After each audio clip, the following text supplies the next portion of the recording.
पुण्यात्मा, सौभाग्य आपका, धन्य आपके माता पिता जिनसे जन्म हुआ, क्योंकि अच्छी संतान अच्छे ही माता पिता को प्राप्त होती है।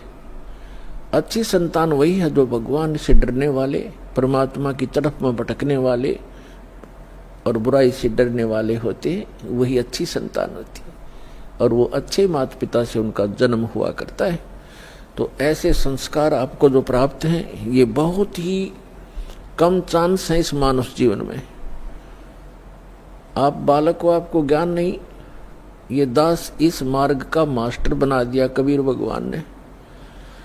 इस दास को मालूम है आपकी कितनी कीमत है, आप कितने पुण्यकर्मी प्राणी हैं, क्योंकि लाल को अपनी कीमत का स्वयं ज्ञान नहीं होता, जोर ही कीमत लगाता है। अब क्या बताते हैं परमात्मा कि आज का लाहा लीजियो कल किसको होई, और ये तन माटी में मिले जाने सब कोई। सबको मालूम है मरेंगे, पर एक सबसे बड़ी भूल हमारा ये लगी है कि अभी नहीं मरेंगे। कब मरेंगे? अप्रोक्सीमेट है, अप्रोक्सीमेशन है कि जैसे कोई 20-30 वर्ष का बच्चा है, बेटा है या बेटी है, वो तो स्वाभाविक ही निश्चिंत है कि अभी तो 100 वर्ष के आसपास मरते हैं, 80-70 वर्ष तो बहुत हो जाते हैं। और जो 50-40 के हो गए वो भी अभी सोच रहे हैं अभी नहीं मरेंगे क्योंकि उम्र बहुत है। और जो 70 और 80 के बीच में पहुंच गए वो भी अब ये सोच रहे हैं अभी नहीं मरेंगे। और जो 90 के आसपास हैं वो भी यही सोच कर जी रहे हैं अभी हो सकता है और 10-5 वर्ष और हों। लेकिन हम उसमें भूल जाते हैं 10 वर्ष के बालक, 2 वर्ष के बच्चे, गर्भ के अंदर भी 1 वर्ष का, 6 महीने के, 20 वर्ष के, 30 वर्ष के, कोई किसी कारण से 50 और 40 वर्ष के, ये सब मृत्यु को प्राप्त हो रहे हैं। तो इसलिए परमात्मा याद दिलाते हैं कि आज का लाहा लीजियो कल किसको होई। जो अपना धन इकट्ठा कर लोगे, भक्ति कर लोगे, दान धर्म कर लोगे, वो आपका होगा। बाकी ये रेस्टोरेंट है, आपने सब कुछ बना बनू कर यहीं छोड़ जाना, आप साथ नहीं ले जा सकते। तो क्या ले जाना है हमने? जैसे हम विदेश गए हैं, स्वदेश आना है, तो हम विदेश की करेंसी यहाँ ले भी आएंगे तो वो काम नहीं करेगी, उसको हमने चेंज कराना पड़ेगा। उस करेंसी को हमने अपने स्वदेश वाली करेंसी में चेंज कराना पड़ेगा, तब वो हमारा काम आओगी ना। तो कागज है, एक नए पैसे का भी नहीं है। इसलिए हम यहाँ विदेश में रह रहे हैं। ये पृथ्वी एक विदेश है, काल का लोक ये विदेश है, पृथ्वी उसका एक शहर समझो, 21 ब्रह्मांड है उसका पूरा राज्य साम्राज्य है। हम सतलोक से यहाँ आ गए हैं, वापस जाने की अब तैयारी कर रहे हैं, तो हम यहाँ की कोई वस्तु नहीं ले जा सकते। इसके लिए हमने करेंसी चेंज करानी पड़ेगी। वो करेंसी कैसे चेंज होएगी? जैसे आप दान करोगे, वो दान फिर पैसा जो है वो दान में बदल जाएगा, और दान से फिर धर्म बनेगा, और धर्म बनकर आपकी किस्मत में लिखा जाएगा। उतना ही अकाउंट आपको उस विदेश में, अपने स्वदेश में मिलेगा। ये आपकी करेंसी चेंज करानी है। तो इसको जितना आप करा पाओगे वो आपका, और जो करेंसी चेंज नहीं करा पाए वो इस काल की यहीं छोड़ के आनी पड़ेगी आपको। इसके लिए क्या बताते हैं? लखी करोड़ी चले गए बहु जोड़ खजाना, और जातन चंदन लेपते सो धरे मसाना। राजा लोग, सेठ लोग, साहूकार होते थे। जितना व्यक्ति धनी हो जाएगा उतना ही वो कृत घनी बन जाता है। ये माया का गुण है। राजा लोग क्या करते थे? सारे शरीर पर, जैसे आजकल तो एसी चल पड़े, कूलर कालर हो गए, राजा लोग क्या करते थे? चंदन को घिसवाते, नौकर चंदन घिसा करते थे, और गर्मियों के दिन में सारे शरीर पर चंदन लगा लिया करते थे, और शीतलता प्राप्त करते थे उससे। चंदन की लकड़ी का बुरादा, चंदन जो है बहुत शीतल होता, ठंडा तासीर होती है। इसी प्रकार सेठ और साहूकार। तो परमात्मा कहते हैं जातन चंदन लेपते, जिसके शरीर पर चंदन लेपन होता था और भक्ति करी नहीं, बकवाद करके जीवन नाश कर गए, पिछले जन्म के पुण्य कर्मों को पूर्व जन्म की बैटरी से राजा बन गए। जब तक पूर्व जन्म के पुण्य चलते हैं ये राजा राज्य भोगता है, धनी अपना धन का सुख लेता है। और यदि भविष्य की भक्ति ठीक ना बनी, शास्त्र अनुकूल साधना नहीं हुई, चार्जर नहीं लगा, तो पूर्व जन्म की बैटरी जिस दिन डिस्चार्ज होएगी, यानी पूर्व जन्म के पुण्य आपके जिस दिन समाप्त हो जाएंगे, उस दिन अचानक कैर टूटने शुरू हो जाएंगे। जैसे राजा लोगों का इतिहास देख लो आप, पिछला पुराना इतिहास हम पढ़ा करते थे।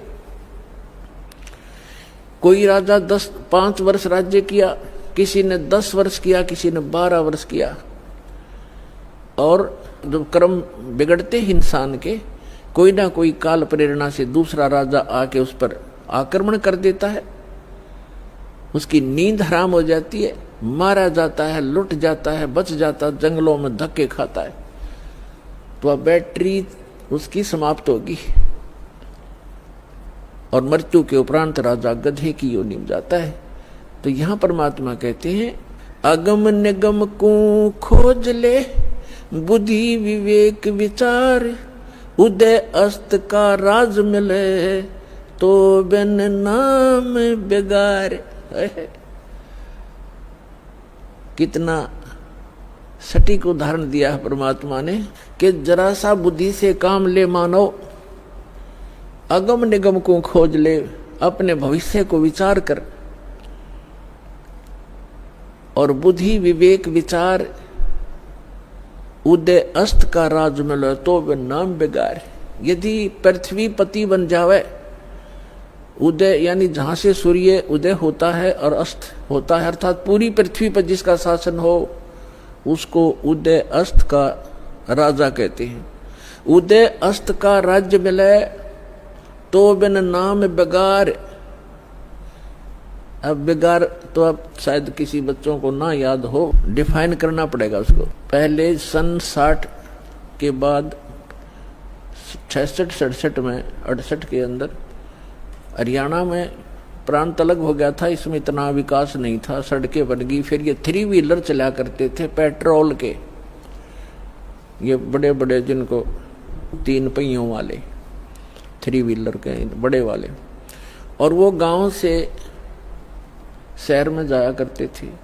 हमारे गांव से 2 3 व्हीलर चला करते थे। एक दिन नहीं आया तो दूसरे ने पूछा कि कल क्या बात होगी, कुशल तो है, आए नहीं। तो उसने कहा कि कल मैं बेगार में फंस गया था। बेगार क्या होती थी? पहले पुलिस वालों के पास ये अपने सरकारी व्हीकल नहीं होते थे, जीप वगैरह, ये ऐसे ही किसी की जीप पकड़ लेते, एक दिन किसी का 3 व्हीलर पकड़ लेते, कोई 4 व्हीलर जबरदस्ती ले लेते, और उसको सारा दिन अपना जो भी उनके काम होते 10-5 गांवों में, कितना रेड मारनी होती, कितना शराब पकड़नी होती, कोई चोर पकड़ना होता या क्रिमिनल आदमी पकड़ने होते, तो उनको ले जाते थे। वो पेट्रोल भी अपने पल्ले से डाला करता व्हीकल वाला, और सारा दिन उसका पहिया नहीं टेकने देते। आम व्यक्ति को तो ऐसे लगे जैसे बड़ी स्पीड से जा रहा है, कोई अच्छी कमाई कर रहा होगा वो 3 व्हीलर वाला, और वो फंस रहा था बेगार में। तो वो बता रहा था कि कल मैं 200 रुपये अपने घर से लगा कर आया हूं, यानी उस समय के 200 रुपये आज के 20,000 भी मेरे ख्याल में कम होंगे। कह रहा 200 रुपये का पेट्रोल अपने पल्ले से लगाया, सारे सुबह ले गए मुझे पकड़कर 6 बजे, रात के 11-12 बजे छोड़ा मुझे। 200 रुपये का तेल लग गया और पल्ले से रोटी खानी थी, तो कल मैं बेगार में फंस गया। अब क्या था कि सारा दिन वो चलता तो खूब दिखाई दिया, पहिया टेका नहीं, बहुत स्पीड, इधर चल उधर चल, और इनकम एक नए पैसे की नहीं थी, खर्चा सारा का सारा था। इसको कहते हैं बेगार।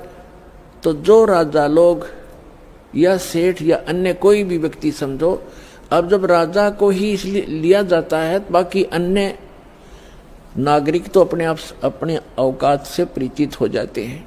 जब राजा भी जो भक्ति नहीं करता, वो भी बिगाड़ कर रहा है, तो आम व्यक्ति भी उससे अपनी तुलना कर सकता है कि जो भक्ति नहीं करता और केवल माया जोड़न में लाग रहा है, तो वो राजा पूर्व जन्म की जो पुण्य कर्मों की कमाई थी, उसके आधार से, उस पूंजी से उसके खूब ठाठ बाट दिखाई देते हैं, जय जयकार हो रही है, जहाँ जाते हैं माला डालने वाले और जयकार करने वाले, बैंड बाजा बजाने वाले खूब हैं उसके आगे पीछे।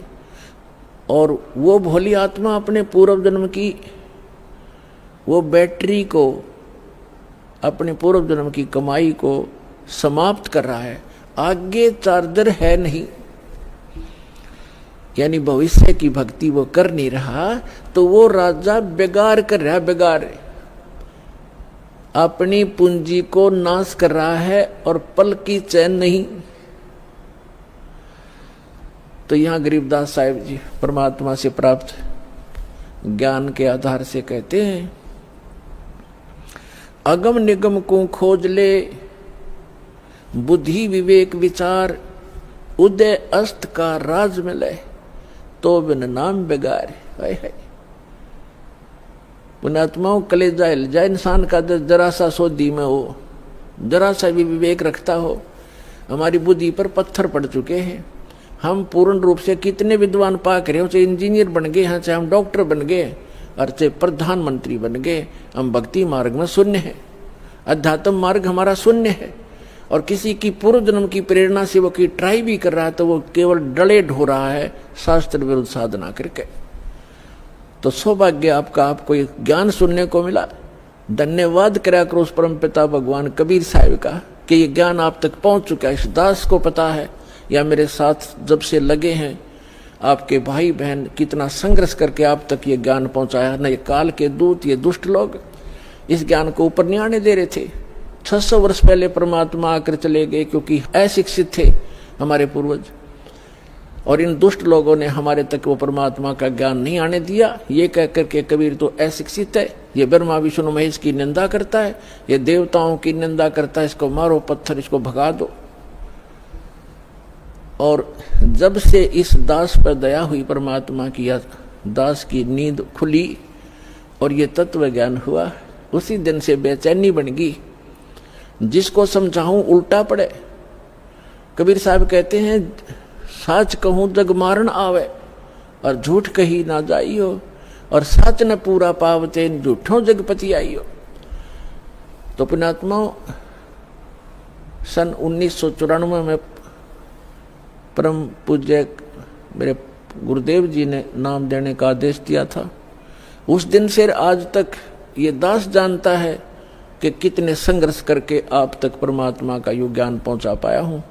इन दुष्ट लोगों ने इतने बाधाएं की, जेल तक भेज दिया, झूठे केस बनाकर, झूठी अफवाहें फैलाकर। रामपाल गुंडा है, भुंडा है, इन्होंने बताया 1 नंबर का आदमी है और सारे विश्व के कल्याण के लिए प्रयत्नशील है।